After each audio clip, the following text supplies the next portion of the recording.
আসসালামু আলাইকুম, জানিয়ে দিব এই মুহূর্তে হাতে পাওয়া সর্বশেষ ভয়ঙ্কর কিছু আন্তর্জাতিক আপডেট। বাংলা সংবাদ শুরুতেই থাকছে সংবাদ শিরোনাম।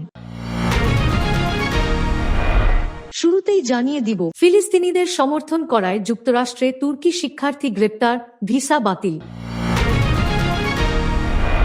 জানিয়ে দিব, ইয়েমেনে 40টির বেশি হুথি নিশানায় মার্কিন হামলা। এরপর রয়েছে যুদ্ধবিধ্বস্ত মিয়ানমারে ভূমিকম্প, বিপর্যস্ত জনজীবনে নতুন আঘাত। সর্বশেষ থাকছে, যুদ্ধ বন্ধে ইউক্রেনে অস্থায়ী প্রশাসন দেখতে চান পুতিন। এতক্ষণ শুনছিলেন সংবাদ শিরোনাম, এবার বিস্তারিত। প্রিয় দর্শক, আপনি যদি এই চ্যানেলে নতুন হয়ে থাকেন, ভিডিওটি দেখতে দেখতে চ্যানেলটি সাবস্ক্রাইব করে আমাদের সাথেই থাকুন। ফিলিস্তিনিদের সমর্থন করায় যুক্তরাষ্ট্রে তুর্কি শিক্ষার্থী গ্রেপ্তার, ভিসা বাতিল। ফিলিস্তিনিদের পক্ষে সোচ্চার হওয়ায় প্রেসিডেন্ট ট্রাম্পের মেয়াদে বোস্টন থেকে কোনো অভিবাসী শিক্ষার্থী গ্রেপ্তারের ঘটনা এটিই প্রথম।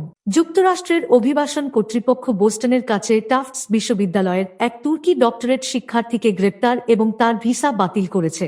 রুমেইসা ওজতুর্কো নামের এই শিক্ষার্থী গাজায় ইসরায়েলের বিরুদ্ধে যুদ্ধে ফিলিস্তিনিদের পক্ষে সমর্থন জানিয়েছিলেন।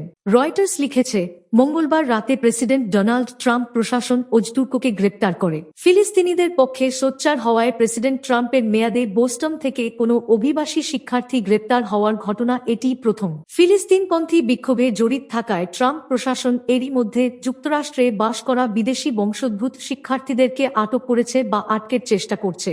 ট্রাম্প প্রশাসনের এ ধরনের পদক্ষেপকে বাকস্বাধীনতার ওপর আক্রমণ হিসেবে নিন্দা করেছে অনেকেই। যদিও ট্রাম্প প্রশাসনের দাবি, এ ধরনের কিছু বিক্ষোভ ইহুদি বিদ্বেষী এবং তা মার্কিন পররাষ্ট্রনীতি ক্ষুণ্ণ করতে পারে। গ্রেপ্তারের একটি ভিডিওতে দেখা যায়, মঙ্গলবার সন্ধ্যায় সমারভিলে, ম্যাসাচুসেটসে 30 বছর বয়সী তুর্কি নাগরিক ওজতুর্কোকে তার বাড়ির কাছ থেকে আটক করে সাদা পোশাকধারীরা। তার আইনজীবী জানান, ওজতুর্কো তখন তার বন্ধুদের সঙ্গে ইফতার করতে যাচ্ছিলেন। যুক্তরাষ্ট্রের হোমল্যান্ড সিকিউরিটি বিভাগের মুখপাত্র ট্রিশিয়া ম্যাকলাফলিন এক পোস্টে বলেন, ওজতুর্কো হামাসের সমর্থনে কাজ করে আসছিলেন। এটি হামাস একটি বিদেশি সন্ত্রাসী সংগঠন যারা মার্কিনদেরকে মেরে ফেলাতেও আনন্দ পায়। তিনি বলেন, ভিসা এক প্রকারের বিশেষ সুযোগ, অধিকার নয়। ফুলব্রাইট স্কলার ও টাফটসের child study and human development প্রোগ্রামের শিক্ষার্থী ওজতুর্কো F1 ভিসায় যুক্তরাষ্ট্রে পড়তে গিয়েছিলেন। তিনি 1 বছর আগে টাফটস বিশ্ববিদ্যালয়ের শিক্ষার্থীদের পত্রিকা টাফটস ডেইলিতে কোথার হিসেবে মতামত কলাম লিখেছিলেন। ইয়েমেনে 40টির বেশি হুথি নিশানায় মার্কিন হামলা।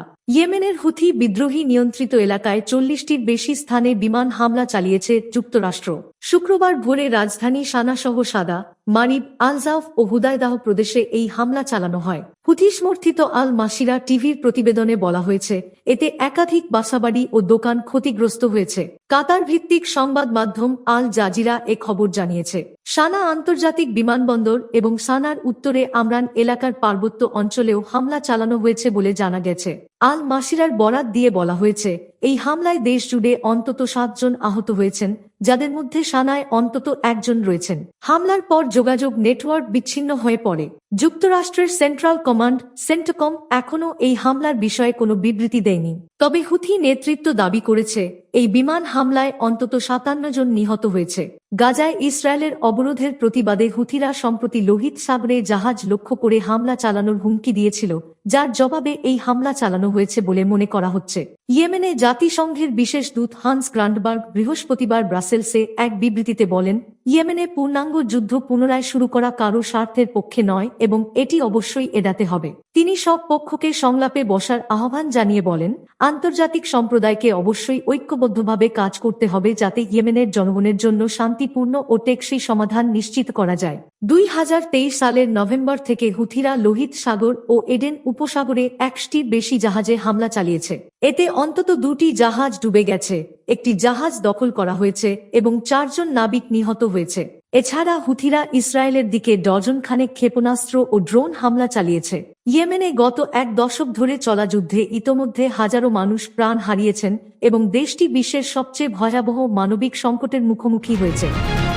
যুদ্ধবিধ্বস্ত মিয়ানমারে ভূমিকম্প, বিপর্যস্ত জনজীবনে নতুন আঘাত। 4 বছর ধরে চলা গৃহযুদ্ধ, তীব্র খাদ্য সংকট ও অর্থনৈতিক মন্দার পর এবার শক্তিশালী ভূমিকম্পে বিপর্যস্ত মিয়ানমার। শুক্রবার সাগাইং শহরে 7.7 মাত্রার ভূমিকম্প আঘাত হানার পর ধ্বংসজ্ঞের খবর পাওয়া গেছে মান্ডালায় ও রাজধানী নেপিদোতেও। ভূমিকম্প প্রবণ এই দেশে প্রাকৃতিক দুর্যোগ নতুন নয়, কিন্তু বর্তমান পরিস্থিতিতে তা ভয়াবহ রূপ নিয়েছে। ক্ষমতাসীন সামরিক জান্তা 6টি অঞ্চলে জরুরি অবস্থা জারি করেছে এবং আন্তর্জাতিক সাহায্যের আবেদন জানিয়েছে। তবে যুদ্ধবিধ্বস্ত দেশে উদ্ধার তৎপরতা কতটা কার্যকর হবে তা নিয়ে শঙ্কা প্রকাশ করছেন বিশ্লেষকরা। 1948 সালে ব্রিটিশ শাসন থেকে স্বাধীনতার পর থেকেই মিয়ানমার অস্থিরতায় ভুগছে। 2011 সালে গণতান্ত্রিক সংস্কারের আভাস দেখা গেলেও 2021 সালের ফেব্রুয়ারিতে সেনাবাহিনী ক্ষমতা দখল করে। ক্ষমতাসীন দল ন্যাশনাল লীগ ফর ডেমোক্রেসির এনএলডি নেত্রী অং সান সু চিকে গ্রেপ্তার করা হয়। সেনাবাহিনীর দমনপীড়নের বিরুদ্ধে শুরু হয় বিক্ষোভ, যা রূপ নেয় গৃহযুদ্ধে। জাতিসংঘের তথ্য অনুযায়ী এই যুদ্ধে 35 লাখের বেশি মানুষ বাস্তুচ্যুত হয়েছেন। খাদ্য সংকট নজিরবিহীন স্তরে পৌঁছেছে বলে জানিয়েছে বিশ্ব খাদ্য কর্মসূচি WFP। সাগাইং অঞ্চলে আঘাত হানা ভূমিকম্পটি এসেছে এমন সময়ে যখন এই এলাকা বিদ্রোহী গোষ্ঠী ও সেনাবাহিনীর মধ্যে তুমুল লড়াইয়ের কেন্দ্রবিন্দু। স্থানীয় সূত্রে জানা গেছে, রাজধানী নেপিদোর একটি হাসপাতাল গণহতাহতের এলাকাতে পরিণত হয়েছে। হাসপাতালের নিরাপত্তা কর্মকর্তারা AFP-কে বলেছেন, শত শত আহত আসছেন, কিন্তু জরুরি ভবনটিও ধসে পড়েছে। মান্ডালায় ভবনের ধ্বংসস্তূপ থেকে লোকজনকে উদ্ধারের চেষ্টা চলছে। জাতিসংঘ ইতোমধ্যে জানিয়েছে, অর্থায়নের অভাবে আগামী মাস থেকে মিয়ানমারে 10 লাখের বেশি মানুষকে সাহায্য বন্ধ করা হবে। এমন পরিস্থিতিতে ভূমিকম্পের মতো প্রাকৃতিক দুর্যোগ মোকাবিলা করা আরও কঠিন হবে বলে মনে করছেন মানবাধিকার কর্মীরা। যুদ্ধ বন্ধে ইউক্রেইনে অস্থায়ী প্রশাসন দেখতে চান পুতিন। মার্কিন প্রেসিডেন্ট ডোনাল্ড ট্রাম্প সত্যি শান্তি চান বলে বিশ্বাস রুশ প্রেসিডেন্টের।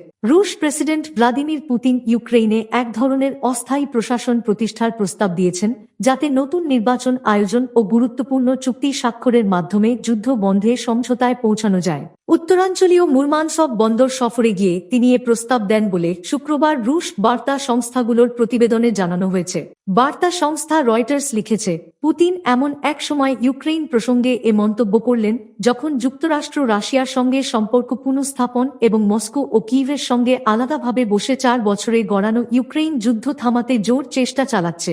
ক্রেমলিনের এ শীর্ষ কর্তা আরও বলেছেন, মার্কিন প্রেসিডেন্ট ডোনাল্ড ট্রাম্প সত্যি শান্তি চান বলে তিনি বিশ্বাস করেন। 2022 সালের ফেব্রুয়ারিতে রাশিয়া ইউক্রেইনে স্থল, নৌ ও আকাশ অভিযান শুরু করার পর এখন পর্যন্ত উভয় পক্ষের কয়েক লাখ সেনা ও বেসামরিক প্রাণ হারিয়েছে। ইউক্রেইনের কোটি কোটি লোক উদ্বাস্তুতে পরিণত হয়েছে। দেশটির অসংখ্য শহর মাটির সঙ্গে মিশেও গেছে। এই যুদ্ধকে কেন্দ্র করে কয়েক দশকের মধ্যে প্রথমবার মস্কো ও পশ্চিমা দেশগুলো একে অপরের মুখোমুখি হয়েছে। রুশ প্রেসিডেন্ট দীর্ঘদিন ধরেই বলে আসছেন, আলোচনায় বসার মতো বৈধতা ইউক্রেইনের এখনকার সরকারের নেই, কেননা দেশটির প্রেসিডেন্ট ভলোদিমির জেলেনস্কির মেয়াদ 2024 সালের মে মাসেই শেষ হয়ে গেলেও এখনও তিনি ক্ষমতা আঁকড়ে বসে আছেন। নীতিগতভাবে অবশ্যই জাতিসংঘ, ইউরোপের দেশগুলো এবং আমাদের অংশীদারদের তত্ত্বাবধানে ইউক্রেইনে একটি অস্থায়ী প্রশাসন চালু করা যেতে পারে। এটি হবে একটি গণতান্ত্রিক নির্বাচন আয়োজন, যার মাধ্যমে জনগণের আস্থাধারী একটি সক্ষম সরকার ক্ষমতায় বসবে এবং তারপর তাদের সঙ্গে একটি শান্তি চুক্তি নিয়ে আলোচনা শুরুর জন্য বন্দরে নাবিকদের সঙ্গে আলাপচারিতায় বলেন পুতিন।